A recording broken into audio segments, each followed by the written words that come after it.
Birr Union Workhouse, founded in 1842 as Parsonstown Union Workhouse, a 3-storey building on a H-block plan for 800 inmates. The building, the complex was on, if you like, a hinge or a mirror plan. In other words, male on one side, female on the other side. What was the workhouse? It was the main source of social welfare for an area from Clonmacnoise to near Birrscane. It was devised as a Victorian concept of social welfare, which was indoor relief, that conditions here should be tolerable but not so comfortable that you'd want to stay.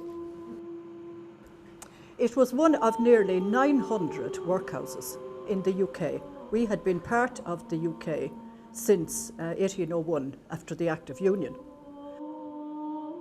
After the famine, they didn't know but there would be another famine like it, so they built 33 more, including Birrscane, which took some of the pressure off here, Donamore and Portumna. Those 3 were built after the famine in a different and plainer style. So the people who came to the workhouse were the poor, of course, mostly those who were dependent on labour alone, or whose farms had got so small, whose little tenancies had got so small that they couldn't live on what they could produce. Well, why the workhouses? Well, poverty. It wasn't just in Ireland. There was terrible industrial and also rural poverty in England and in Wales, of course, and Scotland. Most poverty in Ireland was rural poverty. One of the main problems was monoculture, dependence by the poor on one crop, the potato. All in all, inadequate for what happened when the Great Famine hit. It wasn't the first famine, nor indeed the first Great Famine. But this one, it couldn't be explained. The potato, as we know, is susceptible to damp. But in this case, there was a blight and nobody knew what happened, why, where it was, what it was or where it came from. In the main building, males and females were separated, and children over 2 years of age separated from their parents.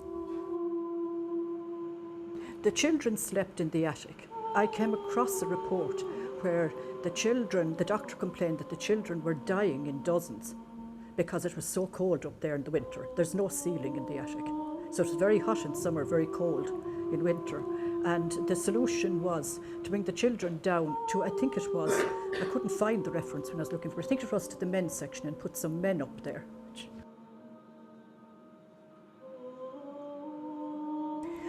The cemetery is quite a small area. I read in about 1848-49 during the famine that the Poor Law commissioners asked that burials there would cease. It's on rising ground above the water supply for the workhouse. And so I presumed that they followed the orders from Dublin, because Dublin was very, very strict. They really imposed very strict regulations on the workhouses, as we would see. But I found a very reliable reference in 1862 that there were over 3,000 burials in that cemetery. Well, I thought surely they moved. But then I was reading very recently, and this is something that I want, people might know about. In the year 1900, on the local paper, I read that they were buying more ground to extend the cemetery because there were already coffins which were only 6 to 12 inches under the surface, and that some of them had been broken open. The average number here, in good times, would have been, during the 19th century, would have been between 200 and 300. But as the famine wore on, for instance, in 1847, there were 619 people here in May, in the workhouse, which was built for 800. May was a lean month when the old potatoes had run out and the new ones hadn't come in yet. In the famine, there was a surplus of girls. There was hardly any employment for women at the time.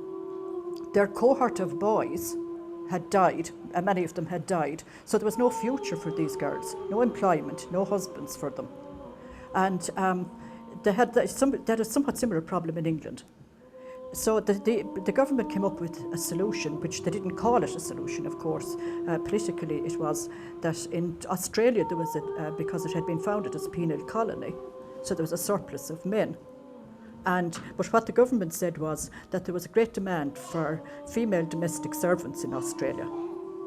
So the girls were asked, between 14 and 18, they were asked to volunteer. 4,175 girls, ostensibly between 14 and 18, although sometimes less and sometimes more. They had to be single, they had to be orphaned, in theory, right?